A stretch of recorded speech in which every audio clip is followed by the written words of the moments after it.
home. There's nothing like speaking a language like the people on the ground speak it. And so that's what we're all about here today. We're here about the practical application of these principles so we can get up and running in the language in a way that the language is going to be useful for us in our everyday lives, whether that's work, whether that's with our family, or just you're traveling through the country and you want a richer experience. Heck, don't just take it from me. Have a listen to some of the people who have actually been through Minecraft and listen to what their situation was like before they started. Hi, my name is Lolita. I joined Minecraft because I was interested in learning the nuts and bolts of language acquisition from a bona fide polyglot. Hi everyone, my name's Rob. I've been in Thailand for about a year now. When I first came to Thailand, I knew very little Thai. I tried to learn a little bit online, but not very good. My background in languages was pretty mediocre, a bit of French and German from school and a bit of Polish from spending time there in my misspent youth. 6 months in Thailand, I was getting nowhere.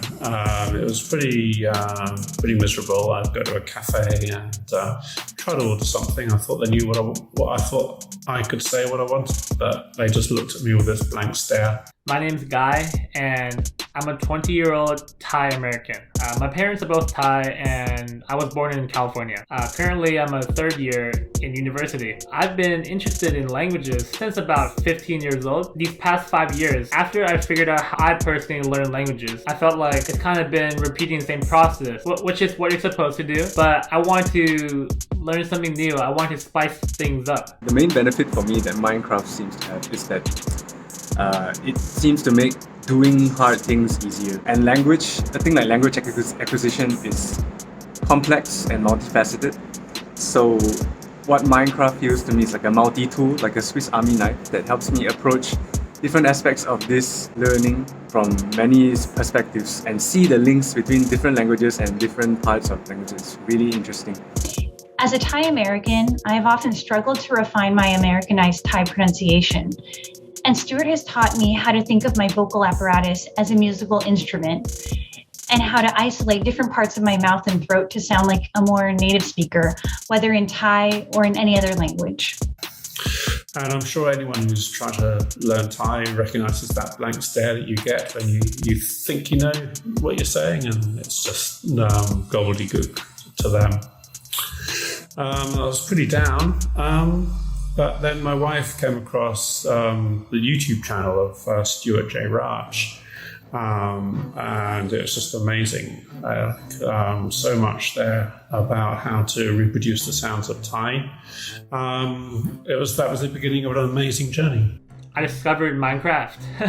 I saw Stuart's video on his new project that he was doing, and it got me interested. I definitely thought it was something that could enhance my learning, but little did I know that actually it's something that has already changed my life trajectory. Also, the community really motivates me to learn and to not be afraid to approach any language, because everyone is at one time an expert in something and also a beginner in something. So it's not very intimidating and it's rather encouraging actually. That's because through Minecraft I learned things that I thought were not going to be relevant in my life. I realized that they were actually things that I could personally use, not only for my future career but also for my personal interests. I bought his book, Cracking Thai Fundamentals, and when he advertised his Minecraft course, I signed up immediately. Early on in the course, he gave me an hour of voice analysis, so I spoke a little bit in very bad Thai. He picked up exactly what I needed to do, and over the course of Minecraft, I basically learned how to listen, how to hear sounds, real sounds, not what I think I hear, but hear real sounds, reproduce them, understand tones, understand Thai vowels, understand throat positions, throat tension, all those things that you need to know to reproduce Thai.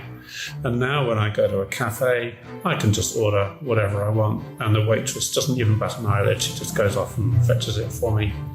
My mindset has definitely changed. Some of the things that changed my ideas about language learning is definitely technology. How technology can help you. Honestly, I was never really a tech kind of person.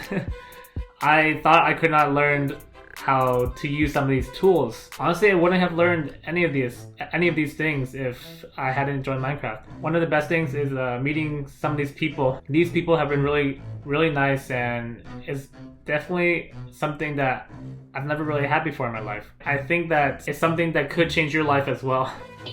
With Minecraft, Stu has not only created a course that empowers us to become our own best language teachers, but he has also created a community where language nerds like me can geek out over the marvels of linguistic histories, geographies, and etymological shifts. You would think that someone with his level of mastery might have his head in the clouds or act superior, but Stuart is very down to earth and accessible. I can really tell that he cares about his students' learning. Now, it's interesting. You can see that there are different levels of learning a language, and actually, especially for Thai and Chinese, often that first rung of learning a language is when you get these compliments. พูดเก่งมาก 哇，你讲得那么好 You speak so well.